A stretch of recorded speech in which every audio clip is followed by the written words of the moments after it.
Previously, I made the 36-hour journey from Bali to Morocco on 4 separate flights in business class just to spend the first few days in Africa trying to retrieve lost luggage, while also exploring the sights of Marrakesh. Then, driving east across the country to Merzouga to ride camels into the desert and spend the night among the dunes with the Berber people.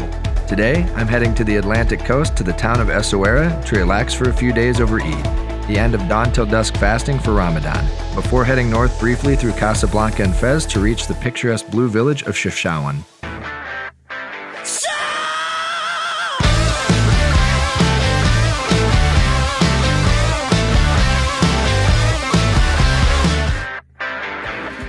Essaouira, formerly Mogador, is one of Morocco's coastal gems. That's why it's been used as a backdrop in such films as Orson Welles' Othello in the 50s and Game of Thrones more recently. By bus, it takes about 3 hours from Marrakesh and only costs about $10, taking you through the rocky western landscape as you head to the Atlantic coast. The name Essaouira and others for the city refer to the walled fortress surrounding the old city Medina and the city's famous harbor. Essaouira has long been considered one of the best anchorages on the Moroccan coast and has bustled with trade for centuries and even possibly millennia.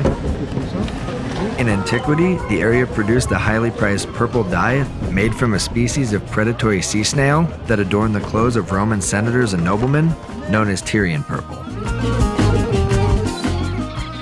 The citadel-like structure is the highest point of the harbor, lending to some of the best views of this colorful port.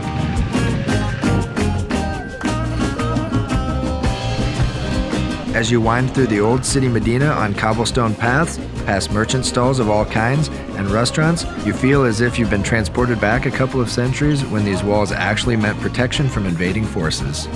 There are even beautiful corridors that almost act as secret passages between popular streets running through adjoining buildings.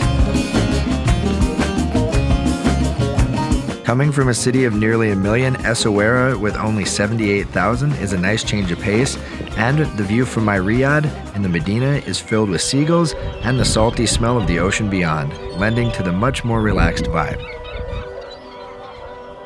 My visit also happened to fall on the eve of Eid, the dawn till dusk fasting of Muslims observing Ramadan. This is a much better hostel and a much cozier place to stay than Marrakesh. I already prefer this town. The main course is the Moroccan staple tagine, which is a traditional stew-like dish cooked in a clay or ceramic cone-shaped vessel that you see all over Morocco.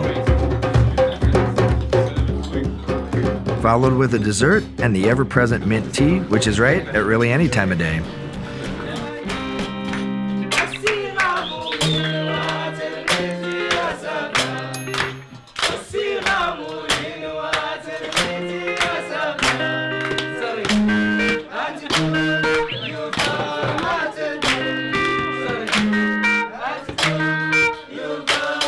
Sharing these moments with locals and travelers alike is always special. And it's a good reminder that travel isn't just about seeing things, but sharing experiences as well.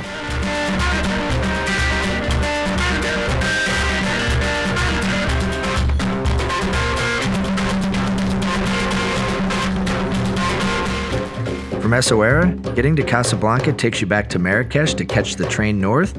Though it seems I forgot to film the journey, I arrived in Casablanca for only a day to visit the mosque named for King Hassan II, which can hold 105,000 worshippers at a time, with 25,000 inside and 80,000 outside.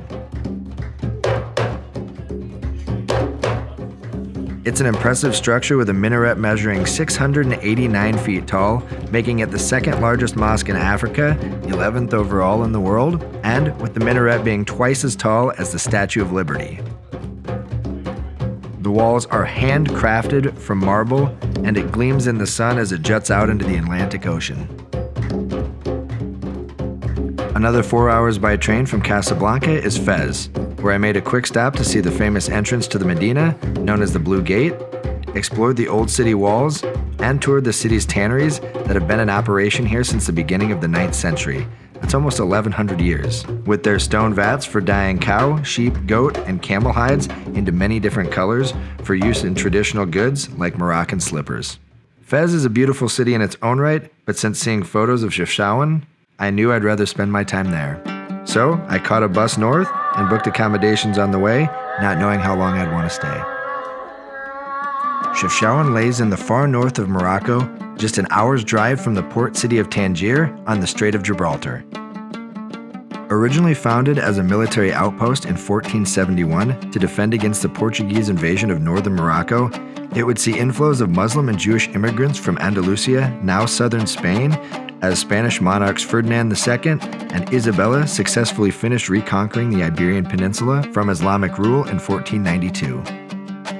The Kasbah itself is now the city museum of Chefchaouen. With its walled Andalusian garden, it's a great place to relax, but if you want some of the best views in this charming town, make your way up the tower for 360 views of the city and countryside. After you're done exploring the Kasbah and gardens, you can exit right into the main square, where you're just as likely to find sleeping cats as you are to find an amazing fresh juice vendor. Today, the city is known around the world as Morocco's Blue City, or Blue Pearl, since many of the city's buildings are painted a beautiful hue of blue. Some say the blue keeps the mosquitoes at bay, others that it symbolizes the sky or heaven and serves as a reminder to lead a spiritual life, and yet others say that it was a citywide mandate in the 70s to attract tourists. I think they might have something there. Whatever the reason, taking a few days to explore is a must in my opinion if you come and stay in Morocco. Did I happen to mention there's a lot of cats? You can spend an entire day, and if you're like me, you'll want to spend a few more exploring the streets and markets.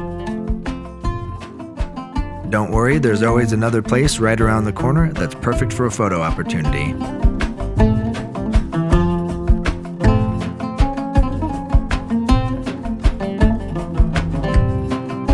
Save some energy for late afternoon when people start walking up the eastern hills surrounding the town to watch sunset from the Spanish mosque that tops the hill. It's completely free and has an amazing view.